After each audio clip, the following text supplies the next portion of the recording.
The ballroom glittered with chandeliers as laughter echoed from a circle of wealthy executives. At the center stood Alexander Gray, the powerful CEO of Gray Enterprises, holding a glass of champagne. He was arrogant, smug, and proud of his fortune. His sharp eyes fell on a man sweeping near the entrance, the janitor, Daniel. "Tell you what," Alexander sneered loudly, making sure the whole crowd could hear. "If you can ride my stallion, the wildest horse in the state, I'll let you marry my daughter." The crowd roared with laughter. To them, it was a joke. A cruel one. Because Daniel, the janitor, was invisible in their world. But Daniel only looked up, calm and steady, and replied softly, "Don't make promises you can't keep." Act 1, The Challenge. Alexander's daughter, Emily, overheard everything. She wasn't like her father. Her heart was kind, her spirit gentle. But she was trapped in her father's world of wealth and control. Daniel, to everyone's surprise, didn't refuse. He simply nodded. "Bring me the horse." Now, Gray's stallion was famous, pitch black, muscular, and untamed. It had thrown off every professional rider who tried to tame it. Even the ranch hands avoided it. That's why Alexander laughed so hard he thought he'd humiliate Daniel beyond repair. The next morning, the crowd gathered at Gray's private stables. Daniel arrived in his faded uniform, no saddle, no boots. Just quiet confidence. The horse roared and kicked, but when Daniel stepped closer, something shifted. He didn't grab the reins roughly. He whispered. He placed a hand on its neck. To everyone's shock, the wild stallion grew still, and allowed him to mount. Gasps filled the air. Within seconds, Daniel was riding gracefully across the field. Alexander's laughter froze in his throat. Emily's eyes widened not with embarrassment, but with admiration. Act 2, The Twist. The crowd clapped in disbelief.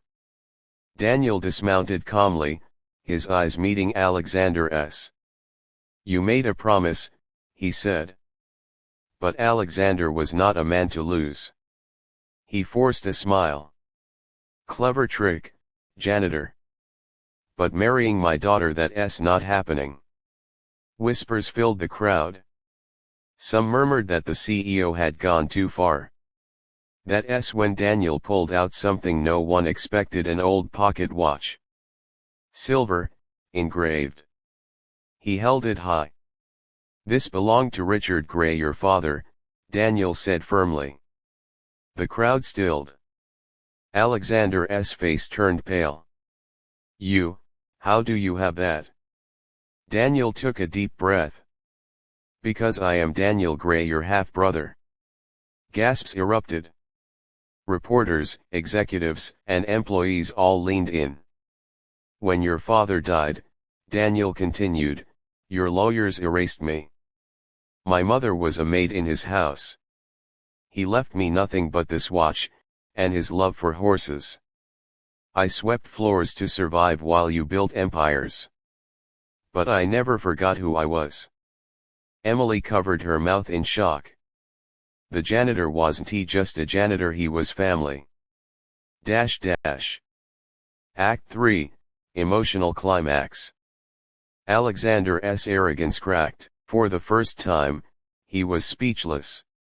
You're lying." But Daniel's calm dignity silenced him.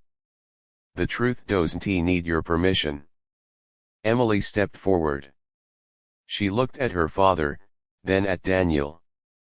Her voice trembled but carried strength. "Father, you mocked him because you thought he was less than you. But he has proven more strength, more humility, and more honor in a single day than you have in years." The crowd applauded softly at first, then louder. The people, the very ones Alexander ruled over, were siding with Daniel. Daniel turned to Emily. I never wanted to win you like a prize. I only wanted respect. But if your heart chooses me, I will cherish you, not because of a bet, but because of who you are. Emily's eyes filled with tears. And I choose you. The crowd erupted. Alexander, cornered and disgraced, could say nothing. Ending, uplifting conclusion. Weeks later, the gray mansion looked different. The janitor no longer swept floors, he sat at the head of the table as co-heir, not by greed, but by truth. Emily stood proudly by his side. Together, they worked to transform Gray Enterprises not into a kingdom of arrogance, but a company of compassion.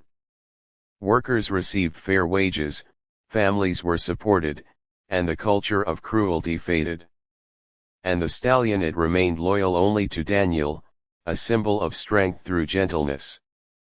The story spread across the city, a reminder that true worth isn't in wealth or power, but in character.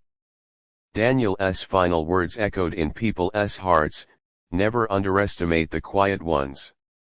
Sometimes, they carry the loudest truths. Sparkle's moral message: humility and kindness outshine arrogance. Respect every human being, you never know their story, their strength, or their true identity.